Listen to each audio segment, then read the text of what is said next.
The MCU's in shambles. Now, hold on. Let me explain. Right now, my own opinion, Marvel's gone too big for itself.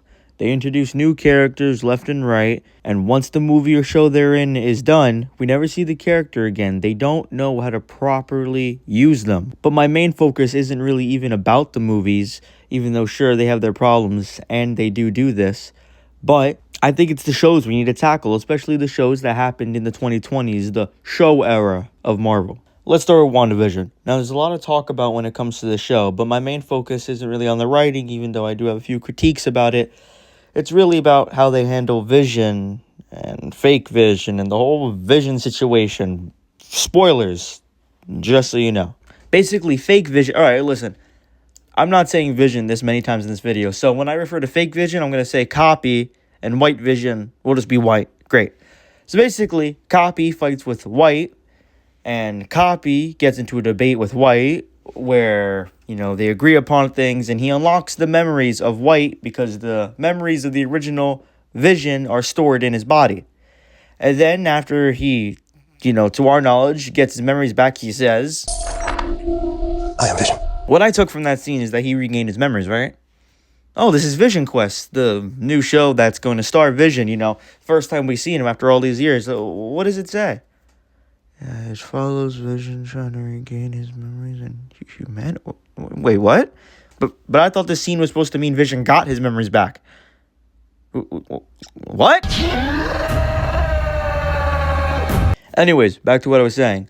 Then White flies away, and that's it. We just don't see him anymore in the show. But surely he must appear the next time Wanda appears, right? I mean, that would only make sense. Oh, this is the last time we see him ever. Great. What a great character Vision is. What a great guy he is. What makes it worse is he could have probably convinced Wanda, not to kill people and hunt after kids that are not even her kids in the multiverse.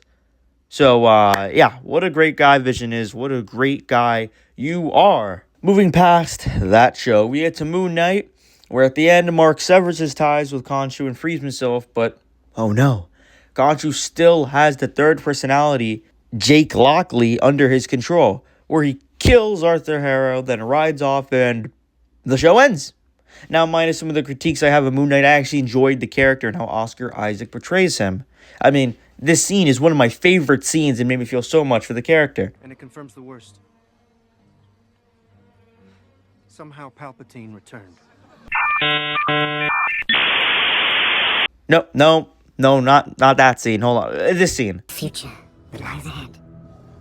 You will reach down, my son, deep into the earth. No, not that one either. This one. What does it matter?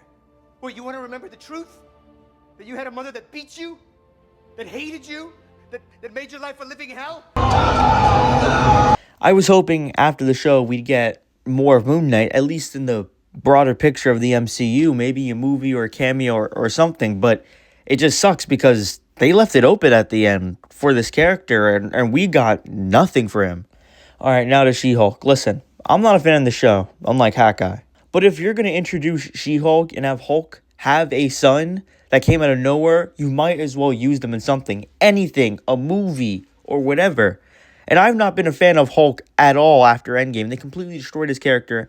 And if I'm honest, they even destroyed him a little before Endgame. But that's a whole different topic in general. I'm going to be honest. While writing this, I completely forgot about Hawkeye. Because that's what the show was for me. A forgettable experience. But still, to the point I was making, the MCU doesn't use the characters they make. I mean, look at Kate Bishop.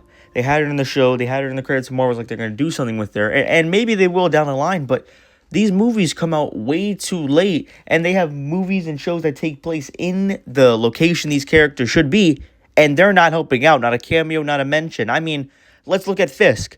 Fisk is banning heroes and vigilantes from the city. Void is killing people in New York, and we're not seeing her. We're not seeing any heroes that are being introduced in these shows that take place in New York, or at least the perimeter, helping out in the city. I mean, wait. Where the hell is Spider-Man? Oh, think about this. I know people have spoken about this, but just think. This bum Spider-Man, I don't care what he's doing. I don't care even if in the movie they show him what he's doing right now. Think about it from the, like, watching the Daredevil show and Punisher. He just isn't doing anything. Like, people are dying in the streets, and he's not even going to fight Fisk or team up with Daredevil. And in the universe, it's not like Spider-Man's not doing anything. At least he's mentioned by Fisk, so we know he's doing something during his administration. We know he's still swinging around, probably helping people, but why not help stop Fisk? He's a murderer. You know this. Everyone knows this. Help us. See, that's the problem with the MCU and Marvel now. They've made all these characters during the show era and the COVID era that they can't utilize all these characters.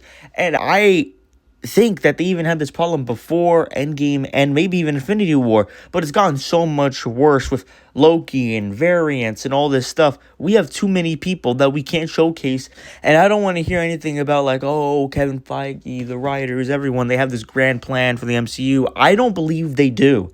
I think they lost their plan after the failed new villain Kang, where they had to replace Kang with Doom because Jonathan Majors wanted to do his best John Jones impression, but they made that pivot to Doom, and the setup, in my eyes, has been a flop. But maybe my opinion will change when the movie comes out. And it may even change my opinion on this entire thing when Spider-Man comes out, because Hulk's going to be in, and they may have other characters, but that's for when I see the movie, and I'll make a video on that if I have to. It's just a big disappointment to see characters I wanted to see, or at least were interested in because of these shows and movies, flop like this, and not even to get a second season or a movie, or even be mentioned. Well, I'm tired. I've been writing this rant all day, and this video will probably do terrible, but whatever. I just had to get it out. I've been thinking about this for a while when it comes to the MCU, and a lot of people have as well, so I'm a little late to the party, but it's whatever. Anyways, I'm out of here. Take care.